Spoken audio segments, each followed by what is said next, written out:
आज की कहानी का नाम है एहसास।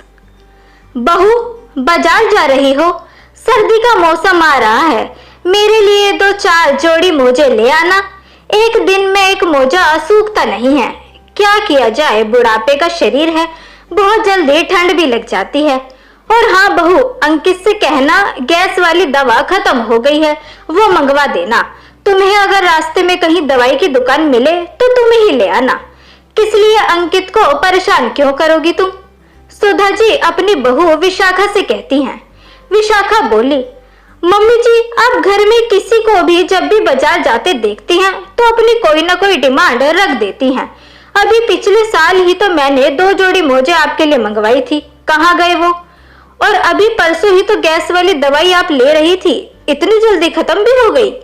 सुधा जी बोली, बहू अब तुमसे क्या छुपाना, वो जो हमारी पड़ोसन निर्मला जी है ना, वो कितने दिनों से वो अपने बेटे बहू को बोल रही थी मोजे के लिए, पर उनके पास वक्त ही नहीं मिल रहा था, तो मैंने अपने वाले उन्हें दे दिए।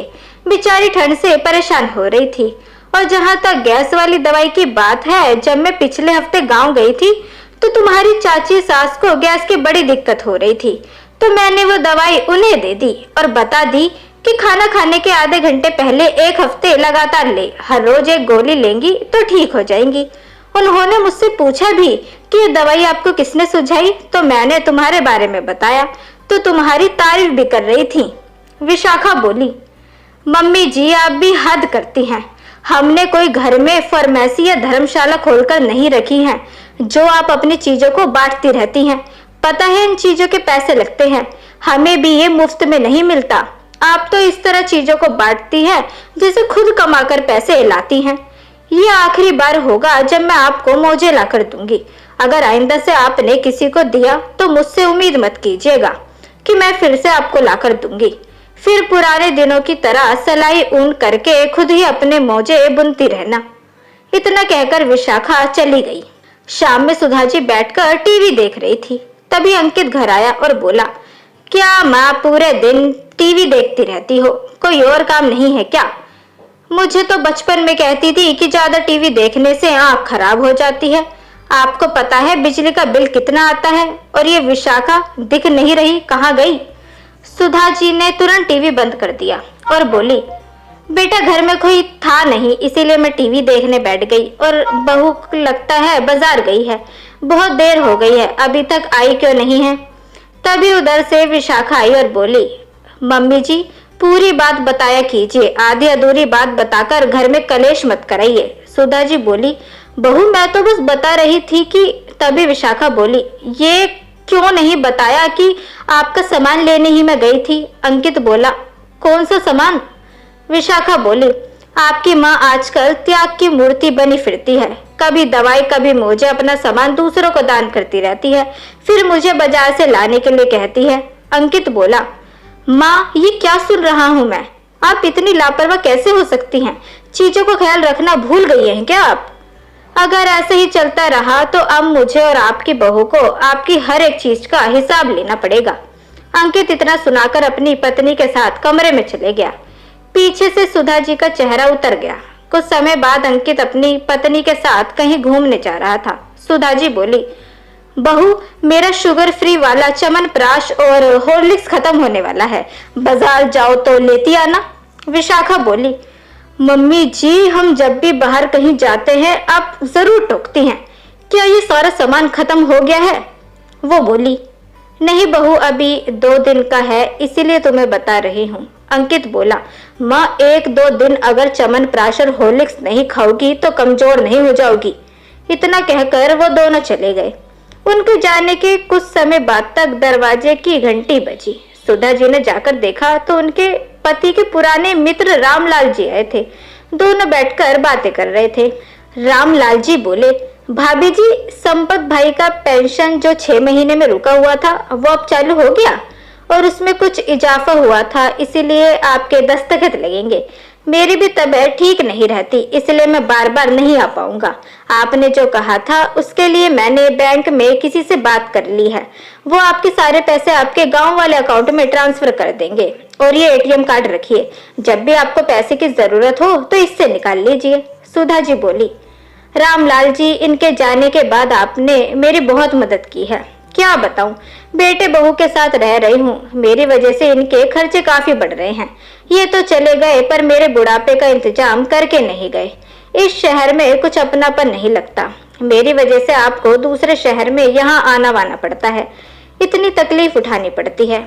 इसके लिए बहुत माफी मैं चाहूंगी आपसे। रामलाल जी बोले, भाभी जी, आप ये बात कहकर मुझे पराया कर रही हैं। संपत भाई मेरे बड़े भाई जैसे थे। कभी भी मुझे कोई दिक्कत होती थी तो मदद करने के लिए वो हमेशा रहते थे और हिसाब भी कभी नहीं मांगते थे। भाभी, मैं आपकी परेशानी समझ सकता हूँ। ये आजकल लगभग हर घर की परेशानी बन चुकी है। माँ बाप अपना सब कुछ लुटाकर बच्चों को खुश करते हैं, परंतु वही बच्चे अपनी दुनिया में खो जाते हैं। थोड़ी देर बाद रामलाल जी चले गए। शाम में जब बेटा बहू लौट कर आए तो टेबल पर प्लेट में कुछ बिस्किट रखे हुए थे। विशाखा बोली, मम्मी जी, कोई आया था क्या? सुधा जी ने सारी बात बताई। विशाखा बोली, कुछ 1000 रुपए के पेंशन के लिए इतनी आवभगत करने की क्या जरूरत थी? देखिए, ये बिस्किट हवा में रखा खराब हो गया। अब बहुत चीजों की बर्बादी करती है मम्मी जी, थोड़ा ध्यान रखा कीजिए। सुधा जी बोली, कोई बात नहीं बहू, ऐसे भी शाम हो गई है, मैं चाय के लिए बिस्किट खा लूंगी ये वाली।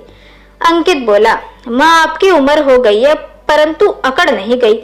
चीजों की बर्बादी के लिए अगर बहू सास को टोकती है तो इसमें बुरा मानने वाली क्या ही बात है। शुक्र मनाइए, कम से कम आपसे वो हिसाब तो नहीं मांग रही। पापा के 25 से 30 हजार रुपए की पेंशन दिख रही है, पर हमारे घर में 2 साल से कितना खर्चा हुआ है वो आपको नहीं दिख रहा। बेटे का पैसा भी आपका ही है, थोड़ा इसका भी हिसाब रखा कीजिए। इतना कहकर बेटा वहां से चला गया। इन छोटी छोटी बातों से कहीं न कहीं सुधा जी के अंदर कुछ टूट रहा था।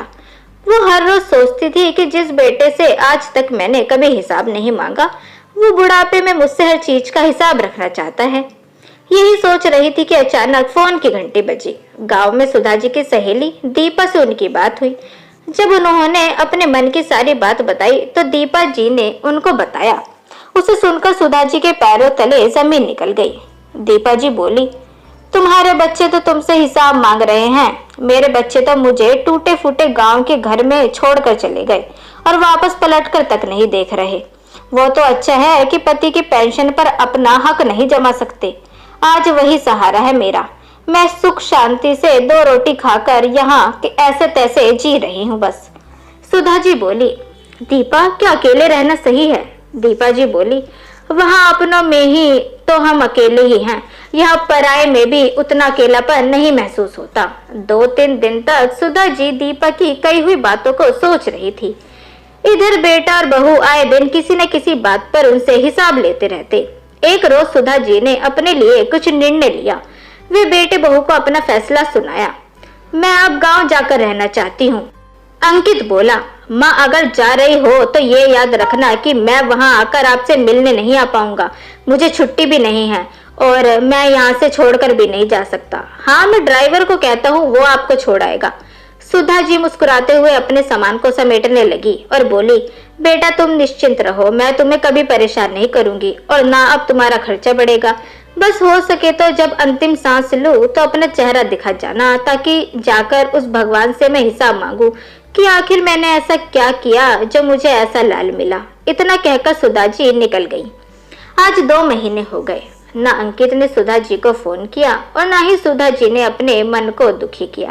पूरे दिन आस पड़ोस और अपनी सहेली के साथ अपना वक्त बिताती। पति के अच्छे व्यवहार के कारण गांव वाले उनकी बहुत इज्जत करते और सुधा जी ने भी अपनी छोटी सी जमीन पर कुछ पैसे लगाकर सब्जी उगाने का काम शुरू करवाया। कुछ लोगों को रोजगार भी मिला और सुधा जी को लोगों का साथ मिला और साथ ही साथ उनका वक्त भी कटने लगा। तो दोस्तों, कैसी लगी आपको आज की कहानी एहसास, ये हमें कमेंट सेक्शन के थ्रू जरूर बताएं। वीडियो अगर आपको पसंद आई हो तो इसे लाइक जरूर करें, साथ ही इसे अपने दोस्तों के बीच भी शेयर करें। चैनल को सब्सक्राइब करना ना भूलें। मिलते हैं आपसे अगली वीडियो में, तब तक के लिए गुड बाय।